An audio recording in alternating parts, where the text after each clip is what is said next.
I wanna wake up in the morning where the orange blossoms grow, and the sun comes peeping in where I've been sleeping, and the songbirds say hello. I love the fresh air and the sunshine. It's good for us, you know. So I'll make my home in Florida where the orange blossoms grow. I'm Jacob Miller. This is Joy Miller. We're here with our grandma, Doris. Now, Grandma, let's start with where and when you were born. I was born at Meese Hospital in Dunedin 4 months after it opened. And I've tried to find out what number baby I was. There were only 1,500 people in Dunedin when I was born. So it shouldn't be way down the list of the number that I was. But I cannot find out that information. Now, once you were born, have you only lived in Dunedin? What was that? I moved as far as Palm Harbor for 5 years. But I found out that Belcher was going to be extended from Tampa Road on north, and I was in my mother-in-law's house, and I did not want to live on Belcher Road.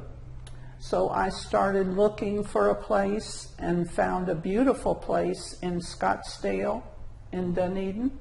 So I never had to live on Belcher. Okay. All right. So. Well, what school did you go to? I went to Dunedin Elementary, Dunedin Junior High, and we did not have a high school in Dunedin back in those years.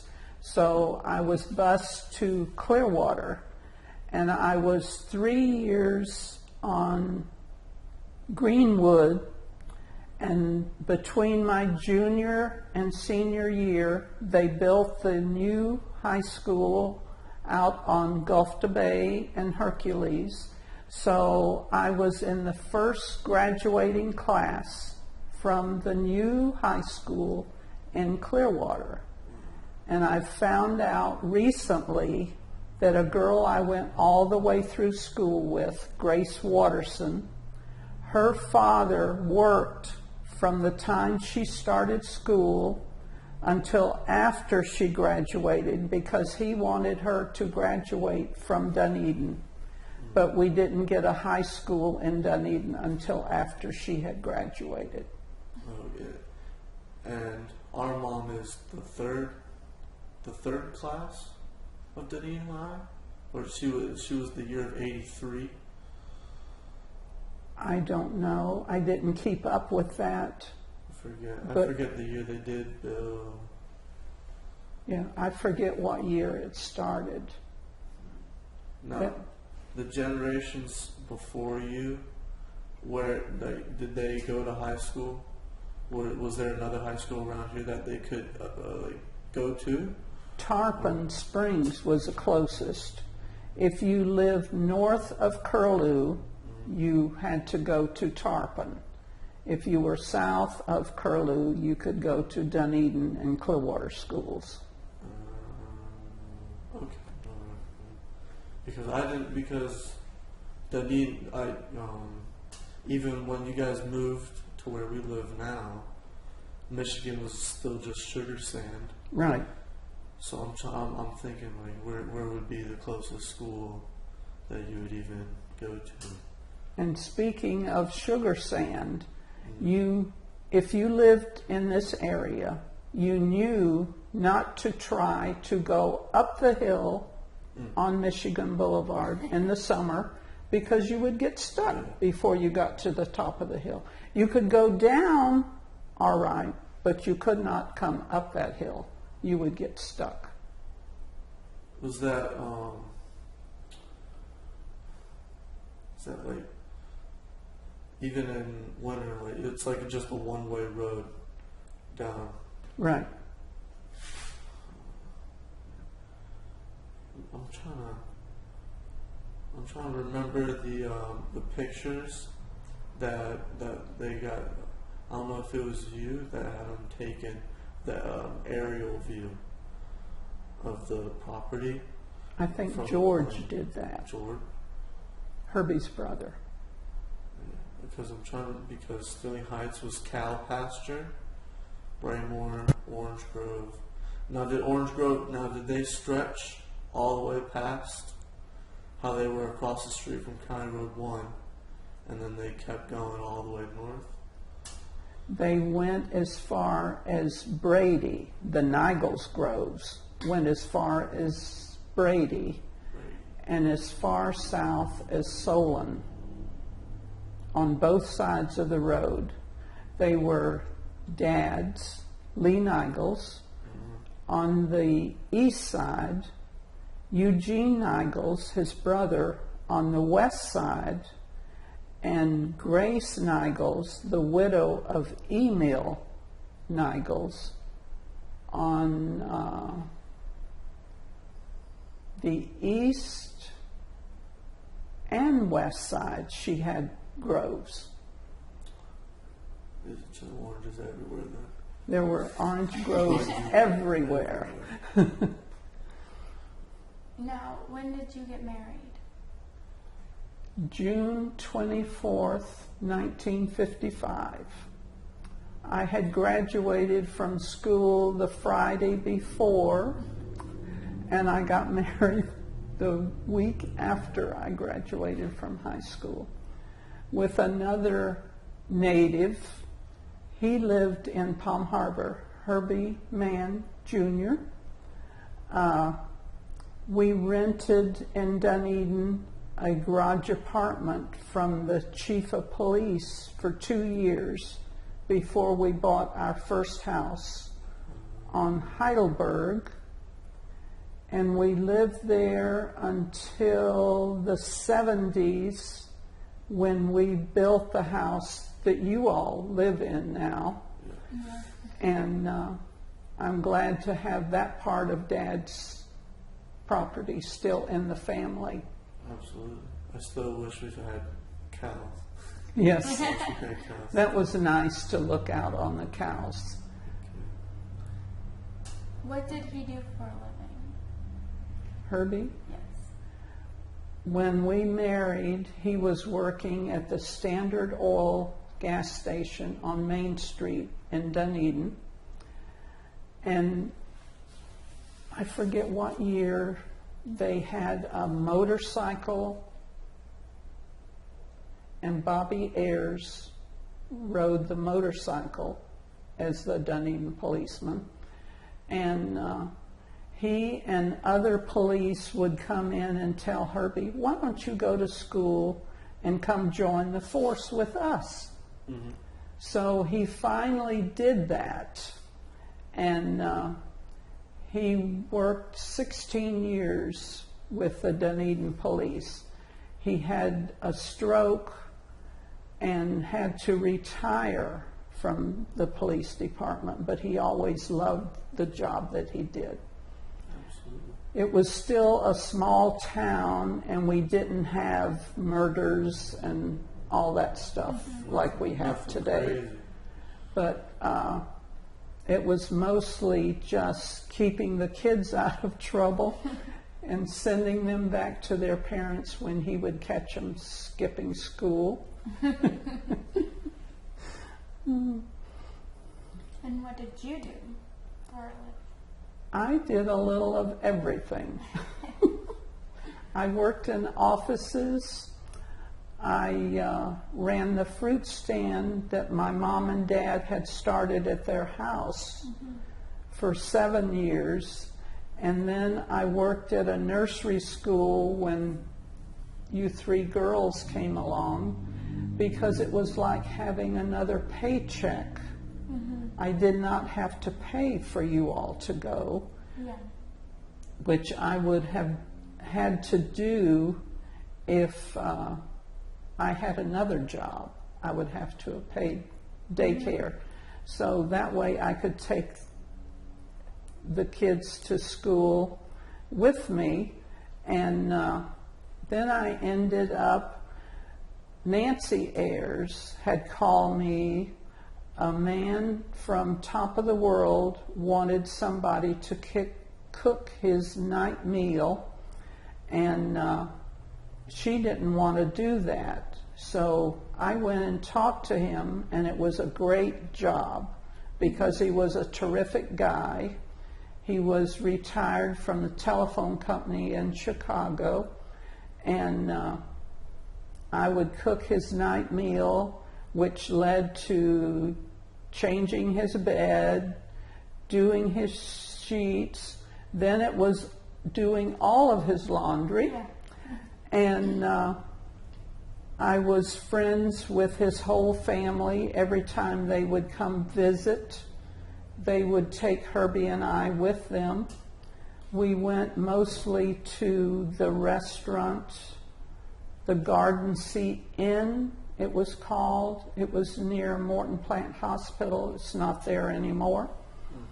And he just included us as part of his family. He was just a nice guy to work for. Well, word of mouth, I just kept working.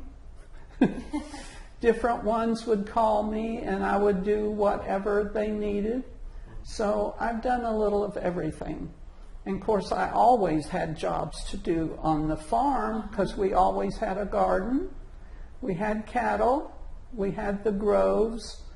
And especially in the summer, I love that. We would have to move the water pipes from one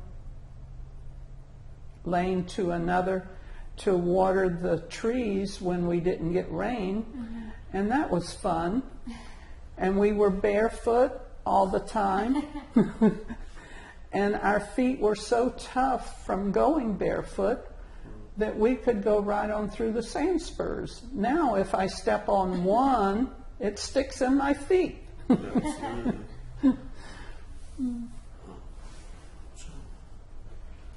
So y'all had cattle? Chickens? Did you guys ever have sheep, goats? No. No. Mom was talking about baby goats one day, and that made me think that y'all had baby goats back in the day. They might have had, but I do not remember them. That would be before I came along that they had goats. I think. I could have forgotten. I do. Now, what about horses? Kathy, my daughter, was a horse person, so we had horses then, and Ronald also liked horses, and he had horses, but that never appealed to me. We had white-faced Hereford cows, Angus cows, and the last we had were Charolais. That was a mixture, but I don't know what the mixture was. Fancy cattle. Dad would butcher a cow, then take it to Tampa to be cut up and packaged. That's where the meat processing was? Yes. Okay. So they didn't have anything around. How do you get the cattle over to Tampa? In his truck. Just trucked it all the way? He killed it here, gutted it, skinned it, and then took it to Tampa in his truck, and then he would go back when they called, and it would be packaged up for the family. Yeah. Oh, shoot. And sometimes he would put a calf in a lot and fatten it up and butcher it and take it downtown Dunedin to Parnell's grocery. They would pay him whatever the going rate was. And instead of taking the money, they would give credit. So Mom would go in town then and buy flour, sugar, coffee, whatever she needed, because we raised vegetables and had our own needs, so all she had to do was buy the staples. Now, how old were you when you had your first daughter? I was 19. Just 2 years older than you are now. Yeah. Not recommended, but and then it was 4 years before my second came along, 4 years before my third one came along. And that was our family, 3 girls. Were there ever plans for a 4? No. No, it was No. 3. Each one was supposed to have been Herbie's boy, but he had to wait until Kathy, our second born, had her son, and we had Herbie for 2 more years after Kyle was born. And he was in his glory because he could take Kyle everywhere and do everything with him. A boy for a change, but he died right after Kyle had his second birthday. So he didn't get to teach him all the things that he knew. Yeah, because I know we were never able to meet him. Right. I knew he was around for Kyle for a little bit. I didn't know how much. Right. It was only 2 years. 2 years. Wow. I don't know why I thought it was a lot longer than that. I thought it was like 8. But way off. Right. So it was Sue, Kathy, Janice, and third strike and he was out. Right. Like, no more kids. Right. He had to spoil his grandson. Yes, absolutely. When you had Sue, you guys still weren't in the house we live in now, right? No, we were Yeah. still on Heidelberg. Still on Heidelberg, and then We closed the carport in then and made another bedroom. This was just a small, I would call it a retirement home. And we didn't realize that until it got filled up pretty fast. So we added another bedroom where the dining room had been. And then we had enough room. But then when Kathy and Janice came along, we thought, we have to have a bigger house. absolutely. So Dad allowed us to go down in the pasture and fence off an acre of land, and we built the house that you all are in now. And it was much nicer, much more room. Yeah. The lane that you still drive in to get to your house was there because Dad's barn was just over the fence. Yeah, once you kept going, it was the barn. That was the same barn that the cattle went into at night? No, the cattle stayed out in the Stayed pasture. out in the field, okay. Only up north where it gets so cold do they have to put them in the You barns don't at have to night. worry about that. Ours stay out. How old was my mom when you guys just had moved in? We moved in there in 73. 23. She would have been 7 7? because she's born in 65. Okay. See, I can't remember. I do good to remember my own. I can't remember all their birthdays. So she was 7 then. So that would make Aunt Kathy 11, Right, and then Aunt Sue 15. right. So Sue would have already been in like that high school age. Right. She went to Clearwater. Or she No, went to the- they had the Dunedin They had by Dunedin then. By then. Yeah. Okay. Yes. Yeah, I'm still trying to figure out like the years like Dunedin and then when everybody started going there. We Okay. should have figured that out before. Well, wasn't Dunedin High School finished like a year after you graduated? I don't Or think was so. it like a couple No. years?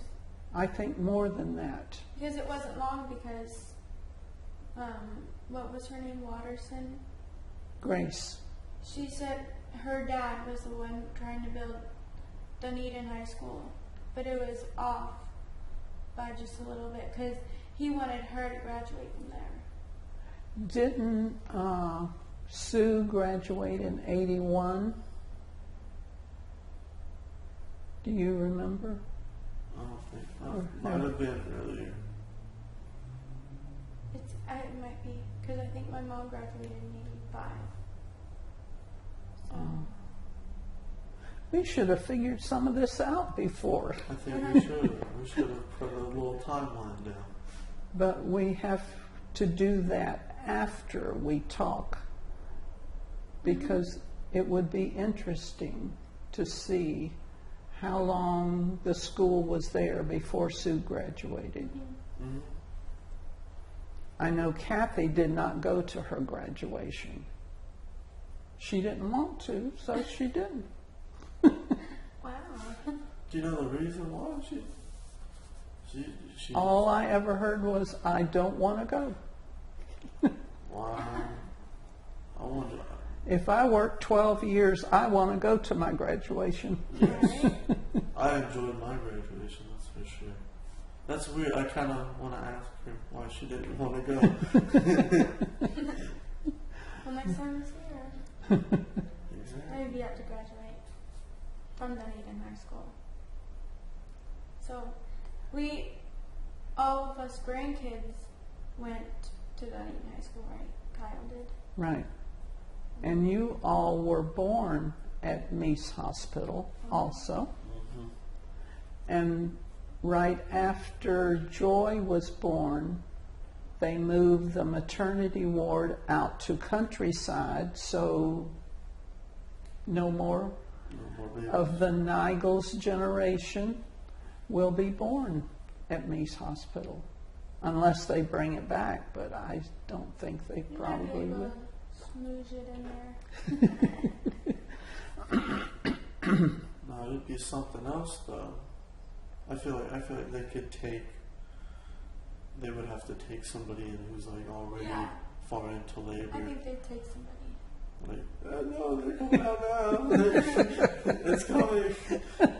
I'm sorry, I can't make it to Countryside. Exactly. That's going to be a drive. We're not going to make it there. Sorry. They have a really fast ambulance. What kind of food did you guys eat most of the time? For like family dinners and stuff. What was the Things usual? that we raised, we always had the cattle, so we had beef. I think for a while Dad had pigs, but they stunk so bad that we didn't have them very long. And we had the chickens, and so just normal food, like you would have on a farm. Because I know my dad, he had all kinds of different things, like ketchup soup because they couldn't get tomato soup. Oh, So they made it out of ketchup. Yeah, Grammy would have to put the Yeah. ketchup in a crock pot, and then that would warm up, and then they would eat that with, I forget, with like different other like stuff that you would put and in what tomatoes. is ketchup made from but Exactly. tomatoes? So, Yeah. It worked. Yeah, they made it work. So they ate different things my dad thought was hilarious. So, I'm sure you didn't think it was hilarious back in the day. yeah. right. He was glad to have something to eat. Mhm. Exactly. They ate all the time though. I know. She didn't let them go hungry. No. Those are some big boys. Big boys needed food. Mm-hmm. Growing up, or I guess you were already growing up with 3 kids. So Sue, Kathy, Janice, growing up in that house. What was probably like the funniest thing you saw them do living there? Like just something funny they like did in the pasture or in the groves or something. Well, That's a very good question that I have no answer for. I can't remember back to those days. No. So.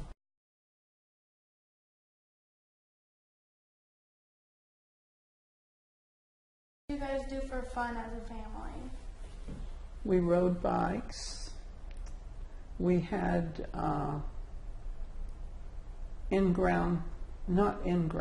above ground pool. Okay. And Kathy liked to go with the guys mudding.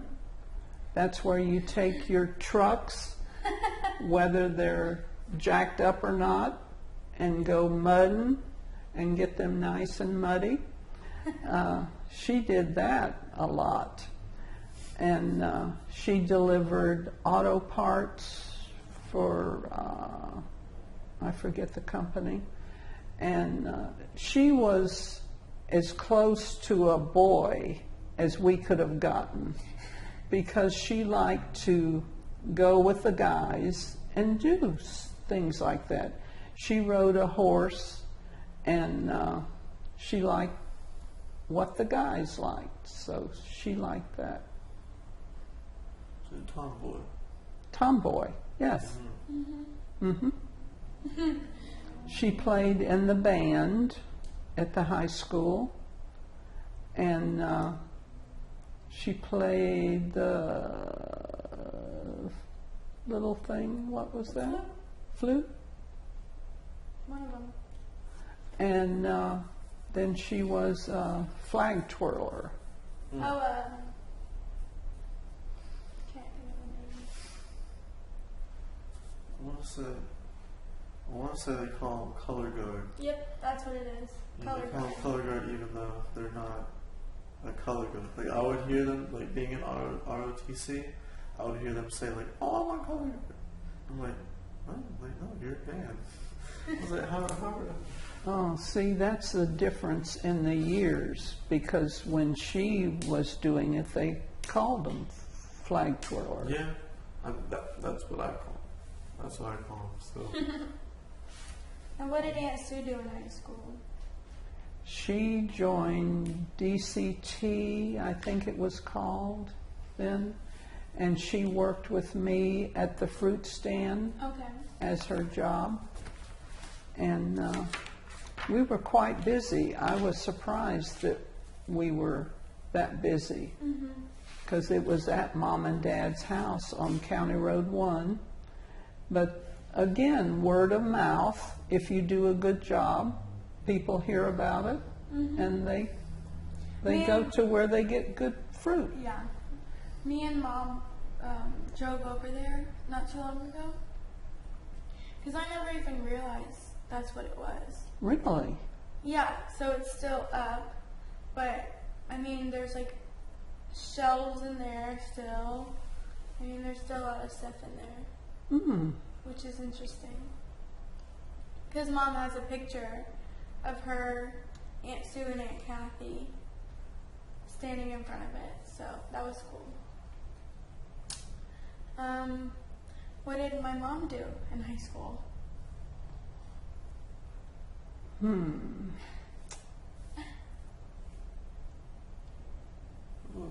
she was a cheerleader, right? Did she do cheerleading in high school or junior high? I don't think she played sports. I don't remember that she did anything special other than learning.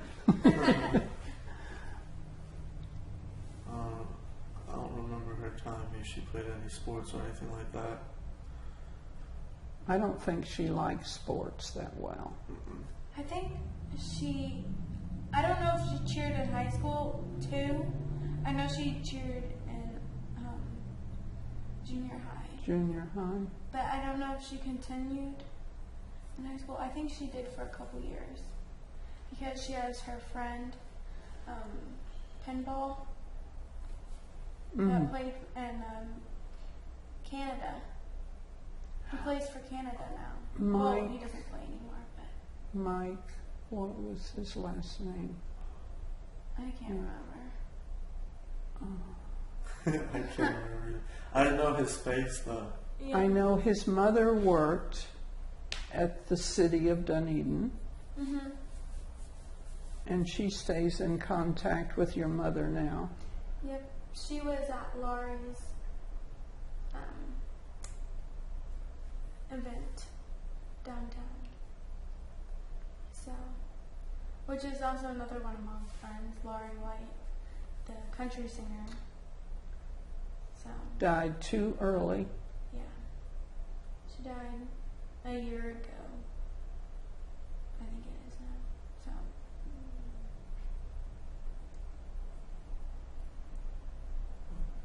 What did she have? cancer. Really?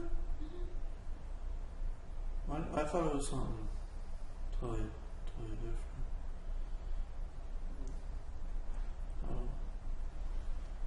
Now, obviously, there's an obvious difference, especially here, because everything just popped up like a flick. But what would you say is the biggest difference between you growing up here and us growing up here? You can't even describe it. No. If I tried to tell you how small Dunedin was, you would not believe it. It was so nice. Everybody knew everybody. We used to get together every Sunday afternoon right on Garrison Road with the Joneses. Everybody would bring a potluck and we would have lunch out under the trees. Awesome. It is. Yeah, that wouldn't happen now. That wouldn't happen now. No, you don't Too many know people. your neighbors sometimes. No. Yeah. You know, there's too many people, too much traffic. I hate it. I loved it when it was small. And you all would have loved it. Yeah. But I don't think you can find a place anymore. You'd have to go really deep Central Florida to find And something. from what I hear, it's happening all over Florida. It's a shame that we don't have the citrus groves anymore. We don't have the oak trees that we used to have, and wonder why it's so hot. Asphalt roads and concrete roads do not bring cool weather. Big old houses. When they built houses, when I was growing up, they built them off the ground. They faced them facing west, so you got the afternoon breeze that blew all the way through the house. You did not need air conditioning then. We would get showers at 4 o'clock every afternoon. You could set your watch by it.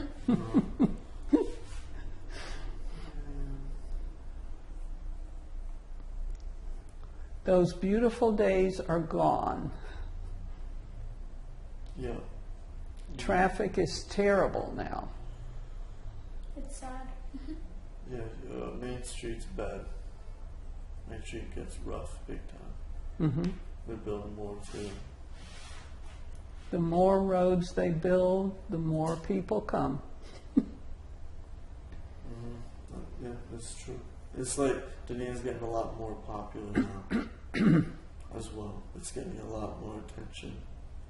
It's a great thing, but it forces a lot of growth that the city or companies can't keep up with, and then just drags everything down. You can kind of see that, like in Clearwater. There's some gorgeous parts of Clearwater that's just like, wow. And then you see other parts of Clearwater, it's like, it makes you go, I hear they're going to redo Crest Lake Park, and the neighbors don't like that. I don't blame them. No. It's beautiful I now. love Crest Lake. They have a huge dog park. They're going to take a bunch of trees out there to do what they call an improvement. I'm interested in what the improvement is. The only thing that would be nice for them to add is bathrooms. Right. That's the only thing they don't have, and it's huge. Like, you can definitely spend the entire day there, Right. but you can't. They need restrooms. Yeah. Now, did you have pets in your house outside of the farm animals? Not in the house. My dad never allowed No. animals in the house, but we had dogs outside. Okay. Do you remember what kind of dogs they were, or what their names were? Hound dogs, because Dad would take them hunting. He had a cabin in the Ocala National Forest, and he used to go deer hunting Okay. every year.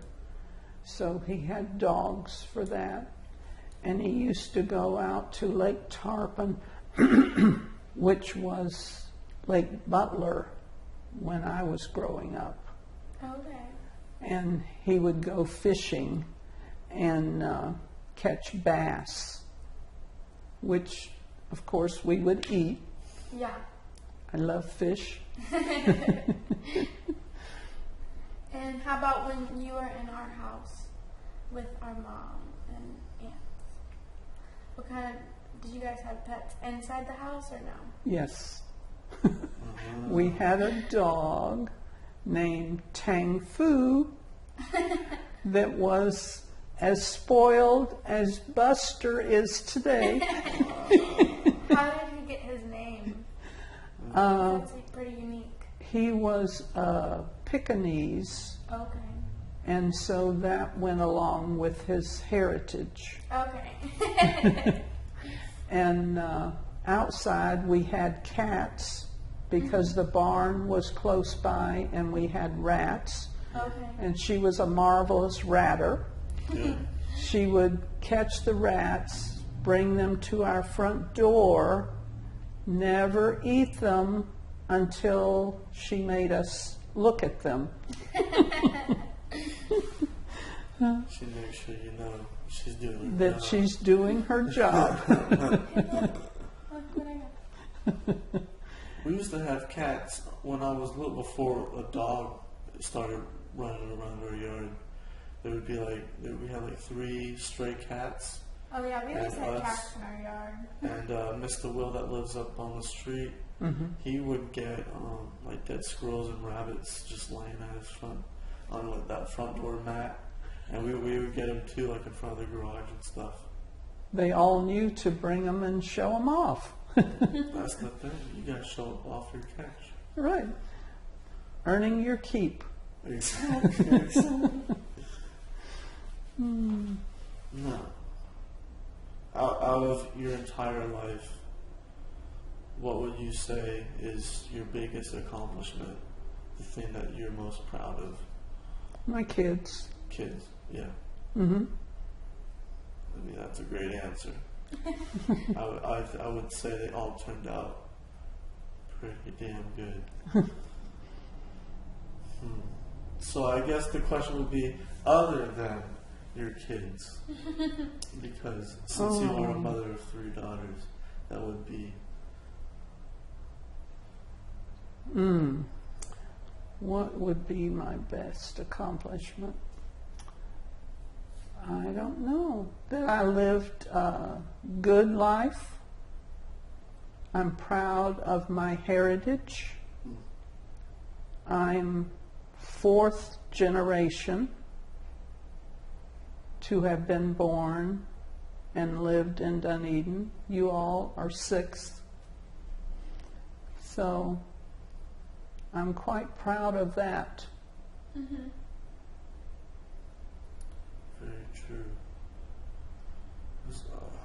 Yeah, I can see that, like a real, like a humble feeling, you would say. Mm-hmm.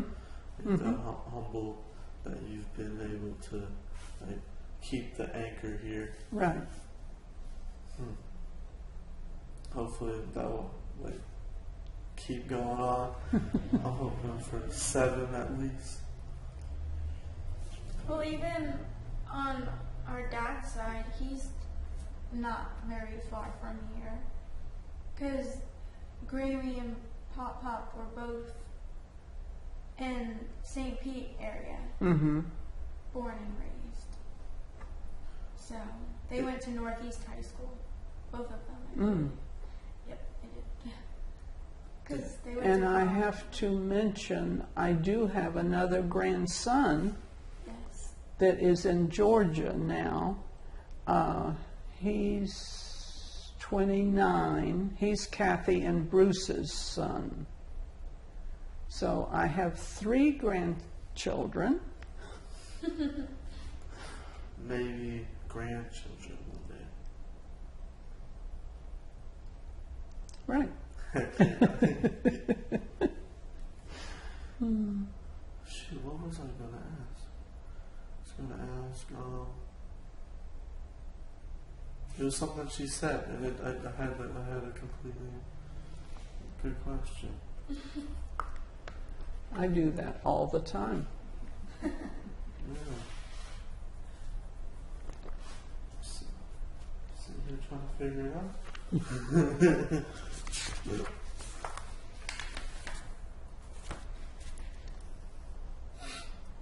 If we go back to my great grandfather who started all of this, Yeah. Dang it. he came from Erfurt, Germany, when he was 23 years old. He went to the Heidelberg University in Germany. And that's where we get the name Heidelberg, which is on the street that we bought our first house on. And he was quite an intelligent man. He landed in Canada when he first came, and he went all the way through North America down to South America.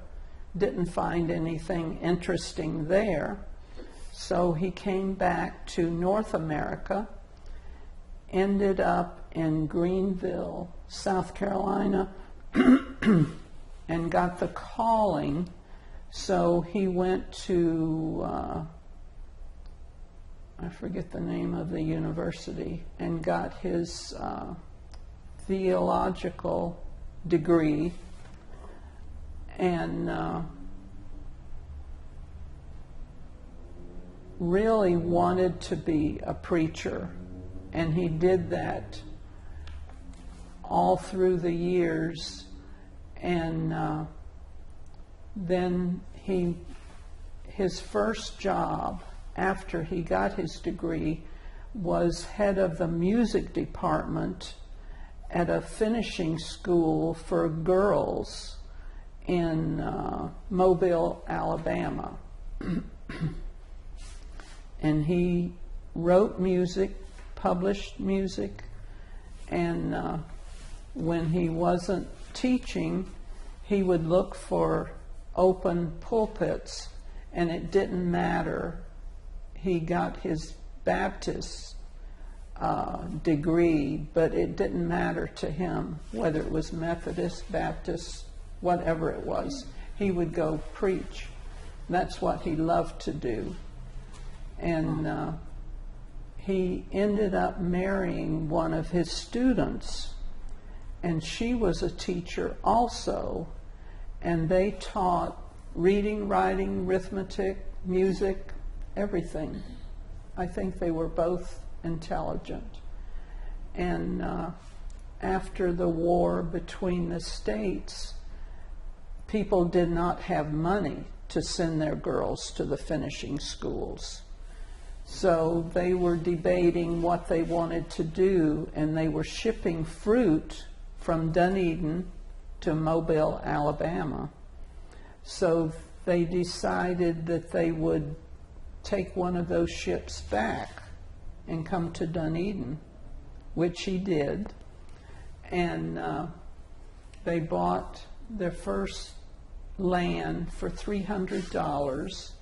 It had a cabin on it and trees, they said, but they didn't specify what kind of trees, but we figure they were citrus because he ended up with citrus groves and cattle, and the generations after just followed his lead.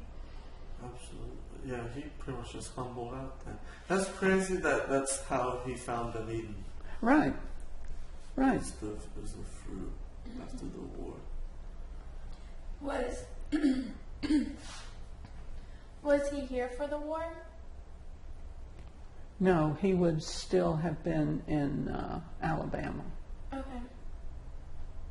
In which war specifically?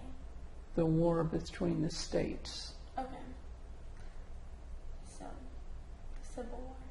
They had 5 children. Okay. The one that I know the most about was David Arthur. That's my grandfather. And he built Deer Hall, which stood until 2009. That was on Main Street in Dunedin. My father then was one of his sons. And all of the brothers got a section of land, and they all had citrus groves. And Dad and Uncle Gene lived on County Road 1. Uncle David lived on 580 or Main Street in Dunedin. Uncle Wilson lived on Main Street. He and his wife had Mossy Oaks Motel. It was where our place is now, and the way it is designed, I think that is the original building. It looks like it could have been a motel, now that I'm thinking about that plaza. It's in an L-shaped, and that's the way their motel was. He was the only one of the children that graduated from college. Really? Do you know which college he went to? No, I don't. Something else I should have found out. Uncle David had his own grove, but he had the big, we don't see them anymore. They would be like 18-wheelers, but they were open on the back, and he hauled fruit to Lakeland to be squeezed into juice, and they made concentrate. And Dad and Uncle Gene then helped each other with their groves, and both of them had cattle and the citrus groves. We always had a garden. I would try to hide when we had to go hoe the garden, but he always found me. We had an electric fence around the garden because it was in the pasture. And Ida Rose, my sister, saw Dad, he would use the hoe handle and push the fence down so he could step over it, and she thought she could just grab it and step over. Well, you can't do that with an electric fence, so she got caught on the fence and couldn't get loose. I don't know how he finally got her loose from it, but after that he put in a charger that would go on and off so that none of us ever got caught on it again. Wow. I've got That would hurt. Yeah, I've got like my finger pricked on an electrical fence, just not knowing it was electrical, and just feeling like a little doop from it. You can't imagine holding on. No, absolutely not. I would never want that in my life. No, Ever. wouldn't feel good. No. No. Shoot. Since you are like one of, or our family is one of the key anchors around here, anybody watching the video, if you had advice for them or like something to say about Dunedin, about what it used to be and like what it's about, what would you say? Don't repeat what I say because I hate it now. Yeah. I love living here, but I do not like what they have done to our city. No. To me, they have ruined it. They put in too many apartments. They've not kept up with the roads. They've not kept up with the sewer. We have to worry about whether we're going to have fresh water. Yeah. They don't seem to care. And I just don't like what they've done to our place. It definitely urbanized. You're not going to find an orange grove or a cow anywhere around here. Nope. No, not even deer anymore. You can find deer out at, what's the park on McMillan Beach? No. I happened to see 2 deer when I was leaving that park one day. Surprised me. They do. They are in there. Mm-hmm. And there's actually a good amount. I forget the name. I want to say Anderson, but I don't think it is. I can't remember the name now. He's down in Clearwater. John Chestnut. John Chestnut. Yay!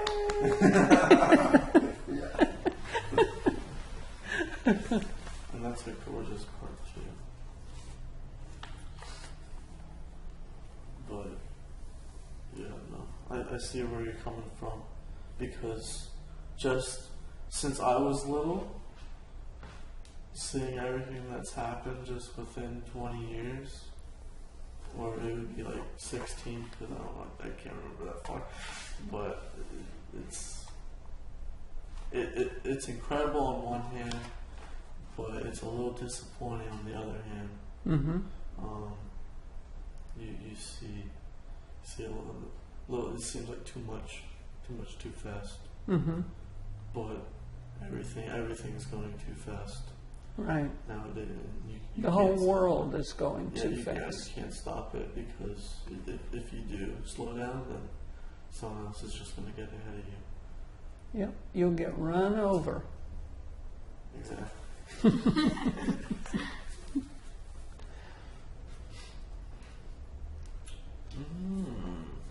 Yes, I have some touchy question. Like, I'm interested just because I know our family has such a Southern heritage. I know our grandpa, he had a lot of Southern pride. And I know he had a lot of belief with the Confederate flag and all that stuff. And I love Southern pride. I've never been a huge one for the Confederate flag. Obviously, I don't, because I was never around. I don't have like any real connections with any of those times or anything like that. But do you remember the days of when there was still discrimination against people of color or different religion? Definitely. Yeah, like vividly. Right. Like Palm Harbor, specifically, Yeah. if the Negroes came to work, they knew to be out of town before dark. Wow. Well, they had the like it was like I can't think of the word for the KKK They had their headquarters up here. there for a while. We're And out then on Harbor. Lake Tarpon. Yeah. What was your opinion on that when you were during that time? What was your opinion, your personal opinion? I actually did not have an opinion then because I wasn't involved with it at all. I You was just too weren't young. Affected or I was not affected in any way. We had colored people that worked for us. Dad had a man, nice man, that worked for him on the Grove. Mom had a lady that helped her with the laundry because that was before washers, so you did your laundry outside Yeah. over wash pots. You stirred them. And so Mom had the lady helping her, and Dad had the man. For years, they worked for us. Yeah. And I thought they were nice. I didn't have an opinion, you know. now at school, how was that at school? I did not have any colored Nope, not at all. the whole way through school. I never had colored. They were separated all the way. Yeah. When did you start to notice a change? A change in how it was split in society. I don't think I paid attention for years. The first I paid attention was when they started buying houses in some of the subdivisions. Before that, they had their section of town that they stayed in. We had our section of town that we stayed in. And that was just like that's how it happened. That's how it was. And now you see them everywhere. It doesn't bother me.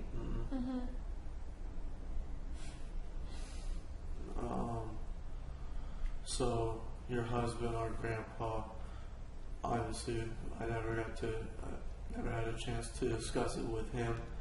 But how would you describe his Southern pride, so to speak? Because I know talking to Mom a little bit about it, I know he was into the whole shebang. He was. He was definitely a Southerner. Yeah. He stood up for the South. When he was working with the police department, he had a truck, and they would take a sticker and put on the back bumper that said, "I love New York." And the first thing he would do when he went to the truck was rip it off. He liked the South. He did not like the North at all. And he had a rebel flag in our yard. And after the pasture was sold and they started subdividing, they wanted him to take the rebel flag down. He says, it stays. I bet it is. How do you think he would react? It's been actually a few years now, but to the protests for the Confederate statues that were put up of generals or just Confederate memorials in general. Protests for having them taken down. How do you think He would be one sitting on the memorial saying, "Leave it alone. Yeah. Leave it there." And do you share that opinion with him? Yes. To this day? Yeah. Yes. That's our history. It's our past history. But how do you move forward if you don't acknowledge your past history? Yeah. You can't destroy history. No, you definitely can't. It's part of us, whether we like it or not. Right. And we know what part of it was wrong, so we can do better in the future. Absolutely.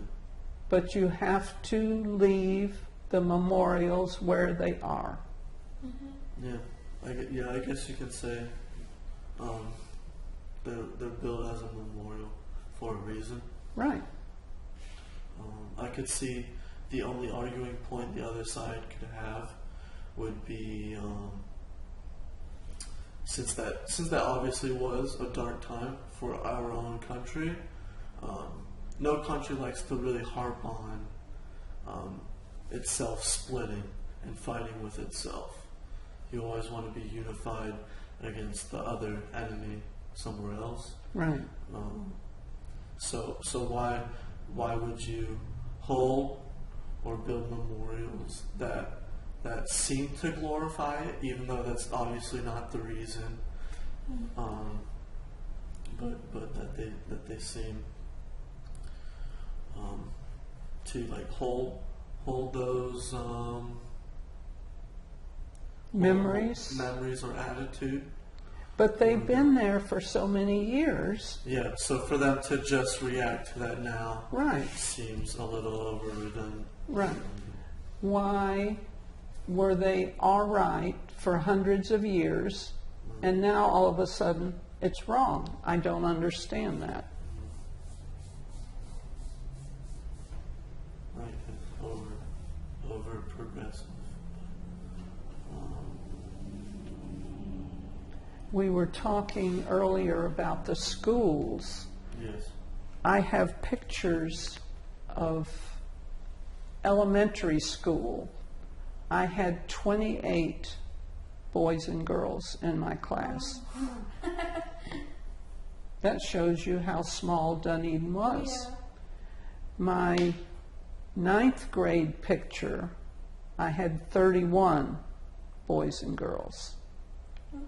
People started moving in a little bit.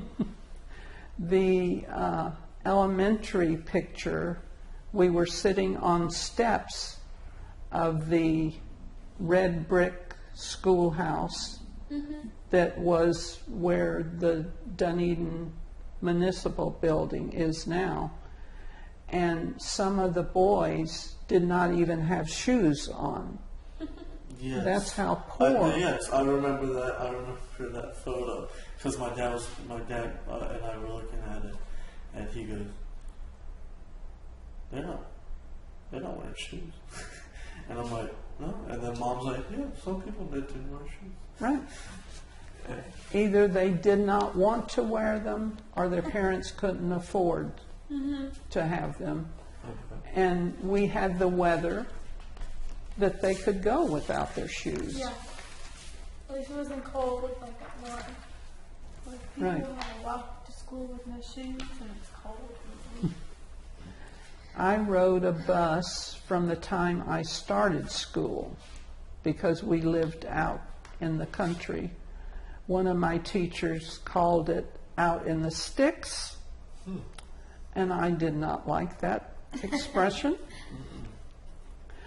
I felt like she should understand that everybody can't live in the city. What would you be eating if you did not have farmers that lived out in the sticks, raising the food that you were going to eat? exactly. So it did not sit well with me, and I've not forgotten that to this day.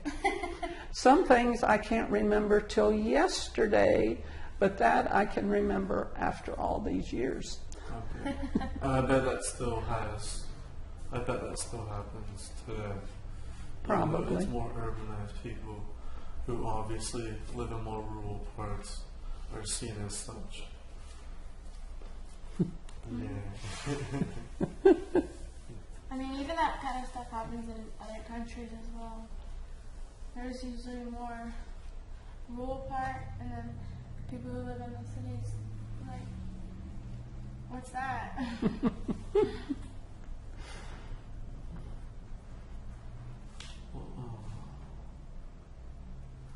Every time I have a question, It goes right out of your mind. mm-hmm. Not a good thing. It goes in the family. Yes. It goes in the family. That's what I passed down, not the brilliance of my great-grandfather. I passed his stupidity on. I see my mom do it too. I might be watching a show. I might be like in the kitchen cooking something, and she'll come in from her bedroom, and she's standing in front of the kitchen counter, and she's just staring at it, and I'm staring at her, going, What are you here are for? you having a stroke? What's going on? She's like, I can't remember, and then storms back into her room so she can try to like remember what was going on. And I'll do the same. I'll do the same thing when I'm getting ready in the morning, or that I'll have that. I feel like I'm forgetting something every day. Mm-hmm. That something's missing. Mm-hmm. And it's a passed down trait for sure. But I think I get it from both sides because my dad does it too. Let's see. You were still really young during the end of World War II, right? Yes. Yeah. So that's like right. I remember we were in a little house on the west side of County Road 1. And MacDill was right across the bay. Mm-hmm. So we had blackening shades, which we had to pull down every night. When our cars, we had to paint the top half of the headlights.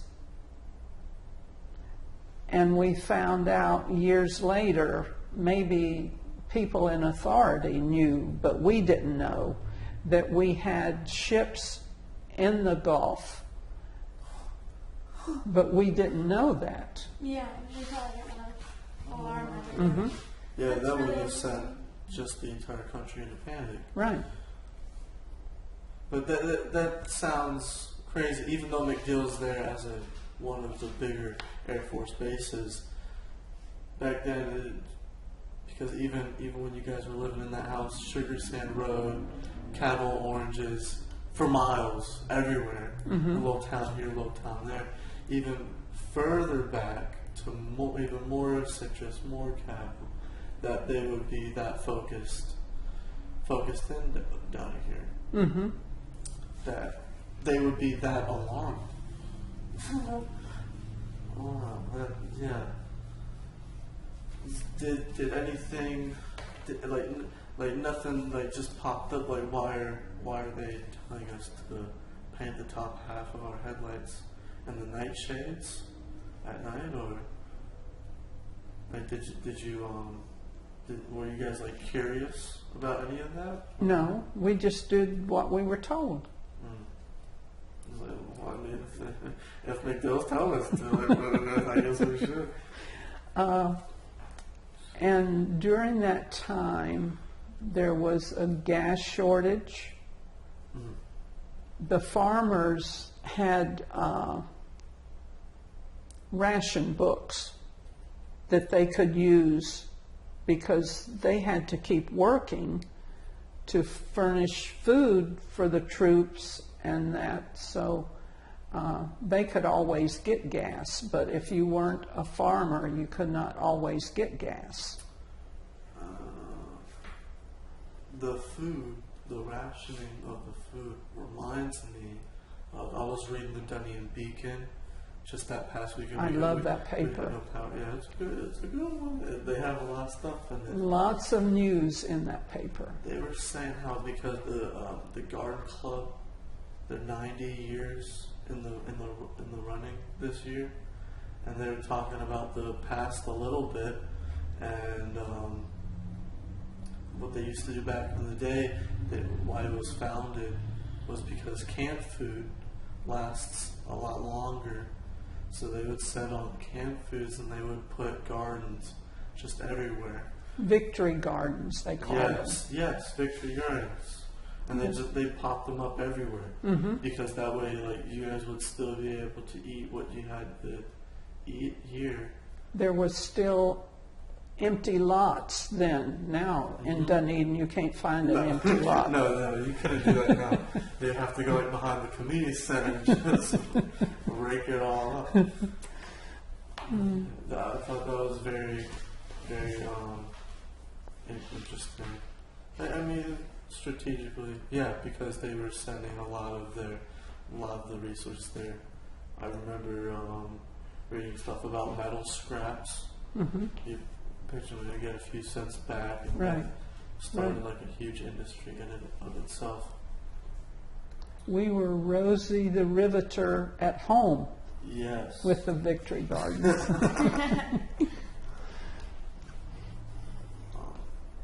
And after World War II, it seemed like it was just one scare to another. It went from Nazi Germany, just like, oh, and then you get that out of the way, and then the Soviet Union pops up right after that. Right.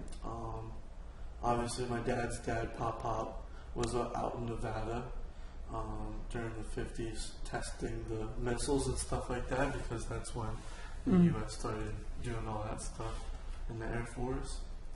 What would you say you remember down here from the Cold War, or just like the Red Scare? I think I was too busy raising the kids to even think about it. Yeah, kids are on top of everything. Right. I remember mom saying in school they would have them do the duck and cover drills under the desks. Mm-hmm. It's Now it's barricade your door and lock it, and For school shootings, yeah. Well, It our seems- doors are locked all the time now. All of them. It's now law that all the doors are locked. What? So, it's not in college. well, You walk right I in. mean, it's different. well, they haven't gone after different. colleges yet. It's only the high schools Well, and the because it's elementaries. easier for the high schools and elementaries because it's more concentrated. Mm-hmm. I mean, they don't know what to do. So, I mean, that's why. But we have to have all the doors locked. We have drills once a month or twice a month. Along with fire drills and duck and covers for storms and I would hope if there's that bad of a storm that they wouldn't have school that day. well, like tornadoes. Like if you have like a rainstorm that day and you're just stuck in school, and then look, there's a tornado. We always have water spouts. So Have you ever seen a water spout? Yes. Yeah. those are cool. Not that came ashore, but I've seen them out over the water. Yeah. Did you ever see like the fish come down? No. I forget who. Someone told me they saw a water spout, Probably Dad. and the water spout did its thing, and then like 20 minutes later, they went back outside because they heard like a thud sound on the roof, and there were fish. There was a dead fish. I remember my friend Arlene, over her bird cage over her pool. Oh yeah. They dropped a fish on it. I don't know how they ever got it down. Maybe rain. Hit it with a pole or something. I don't know.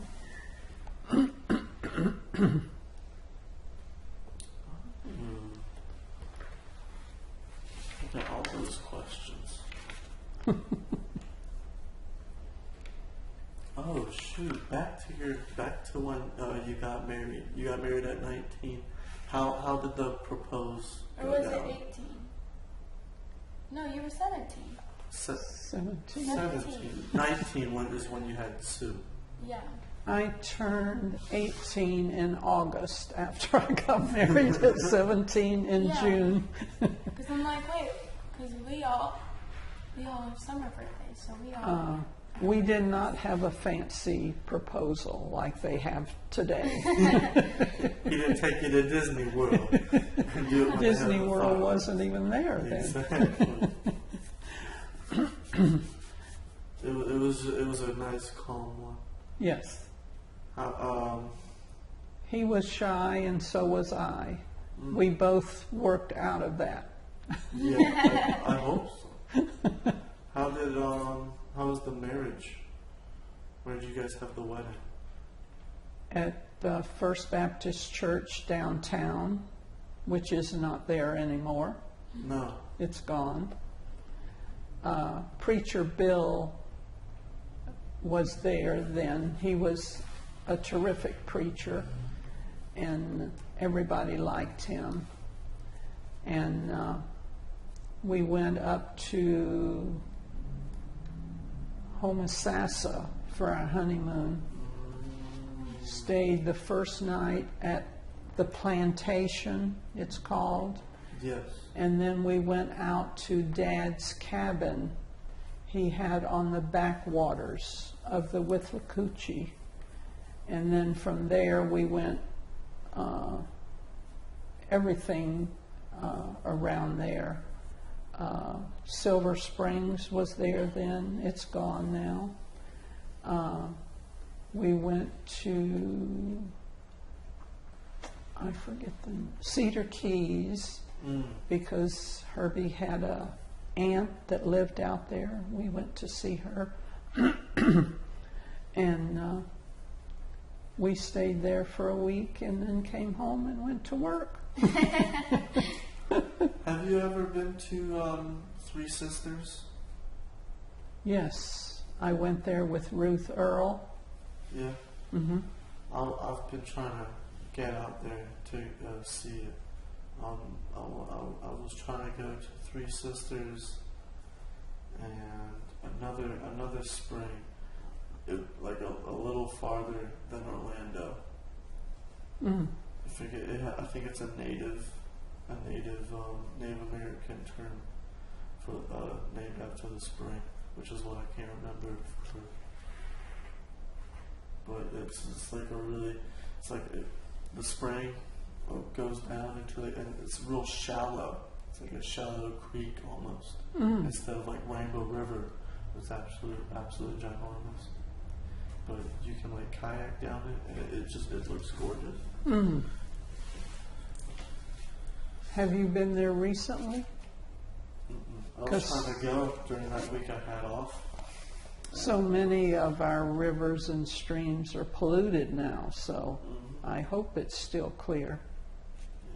Yeah, I read an article about the water wars of Central Florida, because there's obviously farmers still out there who are using the water for crops or livestock, and then there's no laws on where you get your water. So like city of Dunedin, for example, can just link their pipes all the way up to Central Florida and hit a different aquifer all the way out there to bring it here if they really wanted to. And I know out west, like California, they have huge problems. Right. Because it's just... They don't get enough rain out there. No, it's just pure craziness. Something else that I didn't mention was Boot Ranch that used to be where East Lake is now. Okay. It was a big, big ranch out there. Really? And Dad, I don't remember about Uncle Gene, but they would go out there and help them brand every year. Do you know what branding is? Mm-hmm. Where you put your Big brand? line. And I got caught one time. They were looking for maybe the brand, and I could see it over the fence, and I didn't pay attention. There were cattle in there. There were wild cattle out there. But I went in and got the brand and took to whoever was looking for it. Don't go over that fence again, they told me. I didn't know it was a big ranch up there. I know that because when you drive up there, you see a lot of cypress forest.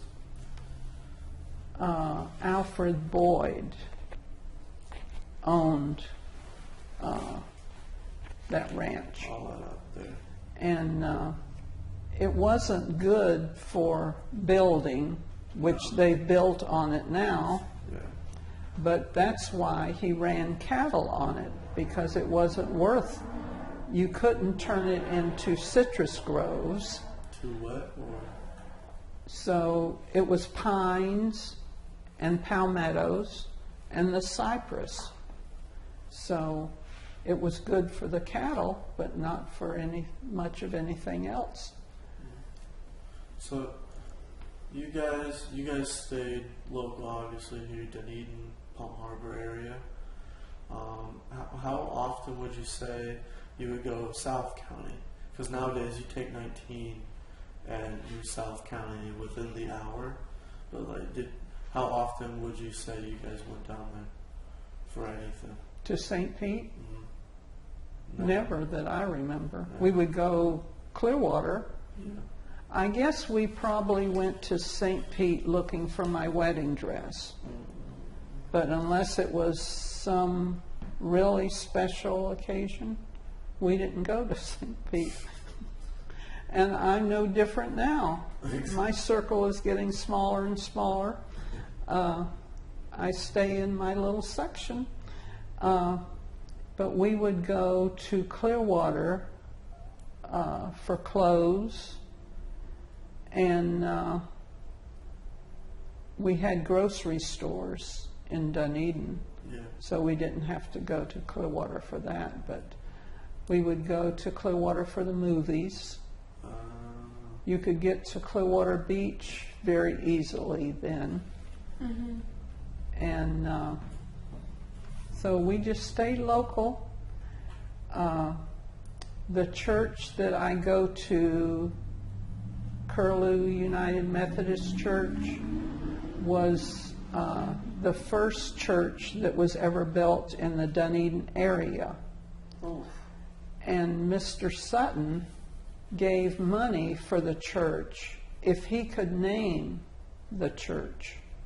So they let him have that honor, and he named it Curlew, and the whole area took the name Curlew.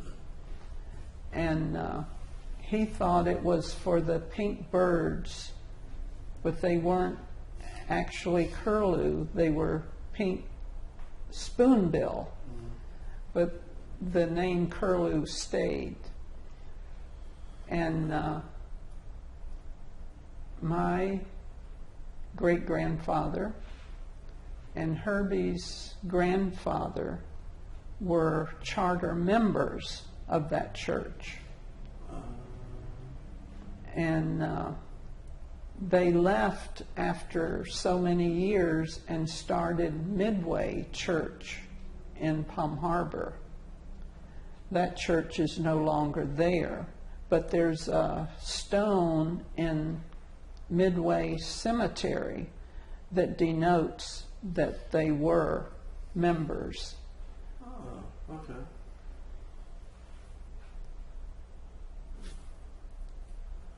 So,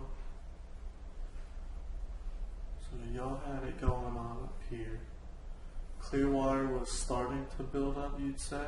Yes. It was starting to pop, and then St. Pete there at the bottom. So I'm guessing they were really getting it going down there. Right.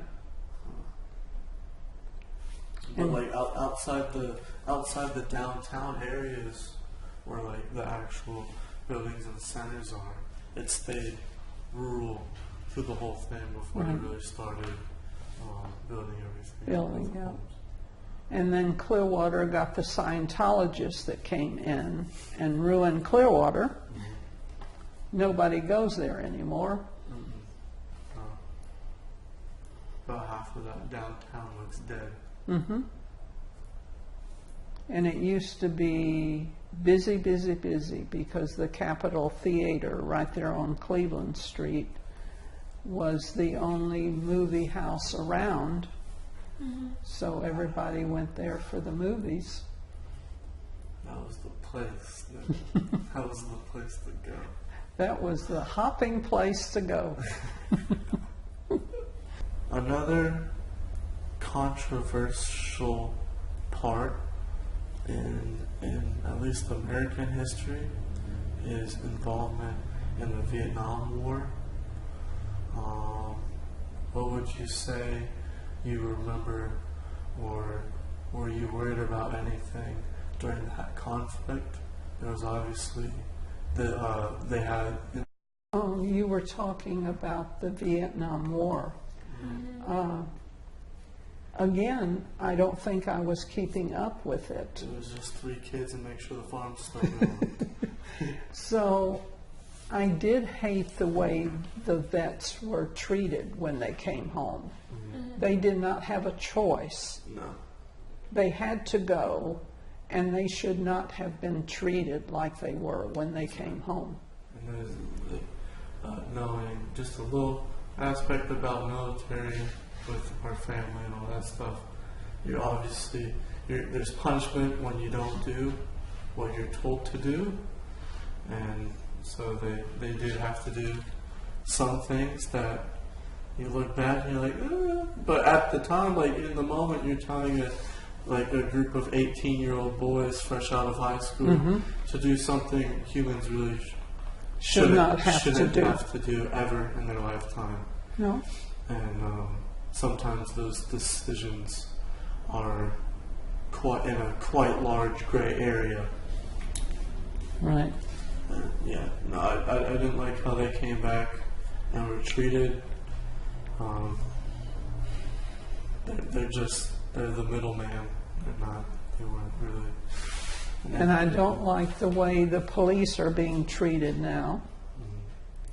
I do not like the way, I forget his name, he just was acquitted. Why, when you're in service and you're sent there to kill the enemy, and you kill the enemy, then they turn it against you? That should be outlawed. That should not be. You have to make split decisions, and whatever they do, they should not be punished for it. Within second, if not less than seconds. Right. Because I know my dad, he always promised my mom, like, no matter what, I'm coming home. But he would do everything in his own power that, like, if it comes down to if anything has to, like, really go down, he's not going to make the wrong decision that he's not going to go home and see his family live to see another day. He's going to make it out of there with everything he's got. And I don't think we said that your dad was on the Dunedin police. He was. And then he went to the sheriff's office when the Dunedin disbanded. He was the only cop in Dunedin to ever get shot, too. Right. Ever. I think he's saying. Right. And that just shows how small Dunedin was for such a long time. Mm-hmm. Did he ever work with Herbie? Yes.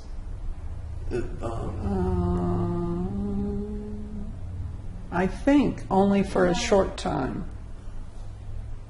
I think they did because he started when he was 19. Yeah, he was So young. young. Again, see, we should have checked the years. Mm-hmm. We failed at our I job. thought at the tail end, just because I think my dad met Herbie through law enforcement, and before he really started to talk to my mom, like getting serious. I don't know if that's how he met my mom, like through Herbie, like because they worked in the same police department. I don't know either. I don't know that. But Your dad is pretty secretive when he wants to be. he is, isn't he? Because I know the story of the first time they met was that call because my mom. That's when she had moved out and she was living down just on that west side of Hammock Park, one of those streets down there. Yeah, she had bought her first house. At 18. And I think when they started going together, they went with other people so that they wouldn't know that they were going together. Yeah, it was like, oh, we're going as a group. Right. Oh, okay. And then there's like, she thought somebody was behind her house.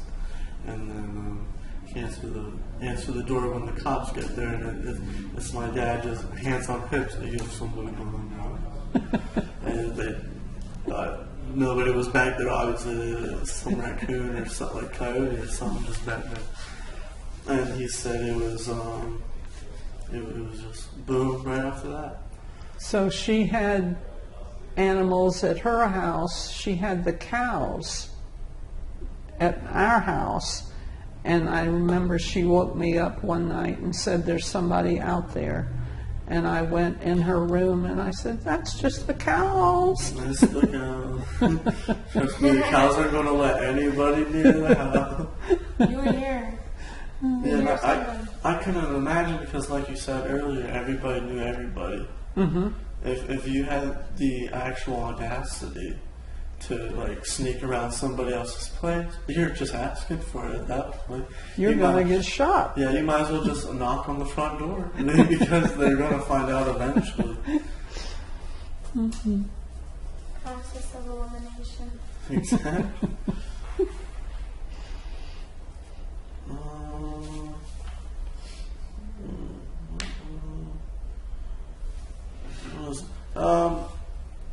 Growing up on the farm, a lot of food is already there. The most you got to do, like you said, you just go get the staples from the grocery. When Publix, by the way, the first one in Dunedin, but where was that first one? I think it was where the library is now, but I don't know if that was the first one. Parnell, where we did our shopping, was on the corner where the Methodist Church is downtown, Main and Douglas. Mm-hmm. And then there was a little, you would call it convenience store now, on the corner where the florist is, Main and New York. There was a little store in there that Mom knew the lady that ran it. She would go in there sometimes if she just needed one or two things rather than go on into town. Because we were way out in the sticks. Yeah, in the sticks. In the pastures. So, did you guys ever go out to eat? Was it? Not very often. No, I didn't think so. After Herbie and I got married, because we were the first in both our families to get married, we would go and we would take my parents sometimes. Oh, okay. Just to get them out of the house. Yeah. But Dad was work. Yeah. Mom was in Eastern Star, and she was the head lady in the Rainbow Girls. I forget what they called her there. Worthy matron, and that was in Eastern Star, but I forget what they called them in Rainbow Girls. That was a get together for women, girls. Eastern Star was for when you got bigger, and the Rainbow Girls were for girls. And we had 4-H. That was learning how to sew and cook. And the boys had 4-H and Future Farmers of America. Dad always took cows to the Pinellas County Fair, which was in Largo, and he always was trying to sell one, so he would have a sign up on the stall. And Ronald and I raised cows to show and then sell, and Ida Rose and I raised chickens and put the eggs in a contest that they had at the fair. They don't have that fair anymore, do they? The Pinellas County one? I think they still have it, but I don't know where it's held. I don't know where they would find that much open space anymore. Or what they would even have there now. Right. Because maybe there's just the state fair, which is in Tampa. And we have the Our Lady of Lourdes Fair. The church holds as a fundraiser. Mm. But we call it the Fall Festival, but yeah, it's fun. The state fair is absolutely huge. Right. They still have they have that huge emptied out warehouse type building. Right. And they have rodeos and stuff still. The whole Cracker Country. Mm-hmm. Cracker Country's nice. Yeah. They always have bands playing on the front porch of the building. Would you say the stuff they have there though is realistic? To how Yes. some of the stuff was back then? Yes, because, yes, Yeah. Do you like their food that they have there, Cracker Country? yes. I did like the beef jerky. Oh yeah. That was really good. That was really- And the corn and the popcorn you can literally pop in the microwave off the cob. It pops off the cob, and you just have to stick it in a bowl when you put it in the microwave. We did that once. If you said your grandmother has left you with a life lesson of any kind, or an event that you remember being with her, and where you went, wow, is there anything that comes to mind? Being humble, definitely. Remember where you come from. Yeah. Just from what she said earlier, we're both just the 6th generation here in Dunedin. It's incredibly important, especially here in Florida. A ton of people from absolutely everywhere. And there's really not a whole lot of people left from like exactly right here. And it does mean a lot. I don't know anywhere close to the Dunedin she knows, or she has known. I've seen it change, but I still love it, absolutely. It's so much better. It's still such a close-knit community compared to anywhere else around here. And absolutely, I wish it could be what it used to, with just oranges and woods and cattle running around all over the place. But yeah, the biggest lesson is stay humble and where you come from. When you forget that, you forget who you are as a person, and what values you hold closest to you and your family. So yeah. And Joy, you want to add? You know what he said? Yeah. Well, he summed it up pretty well. That's kind of like how it is on both sides of our family. Everyone's very humble. Remember where you came from, because that's who you are as a person. Yeah, you can't forget the beginning at all. You can't forget any struggle. You have to keep everything on your mind. That's the only way you'll move forward and become better and grow as a person further. Also, family is first. Family comes first, and is very important to all of us. We always back each other up. So. And you?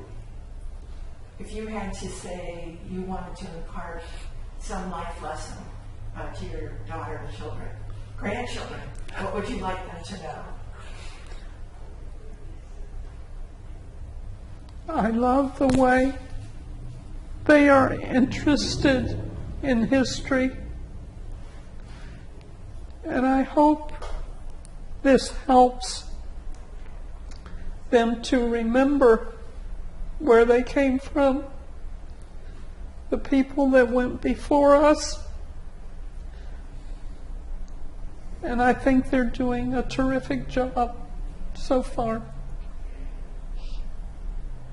Yeah.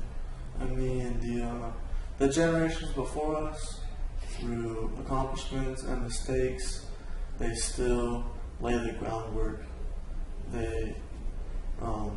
And you have to take whatever they give you, and you have to build on top of that and do the best you can and everything you can do with your mind and your heart to make it the best you can do and keep passing it on. Yeah. And I'll make my home in Florida, where the orange blossoms grow and grow. So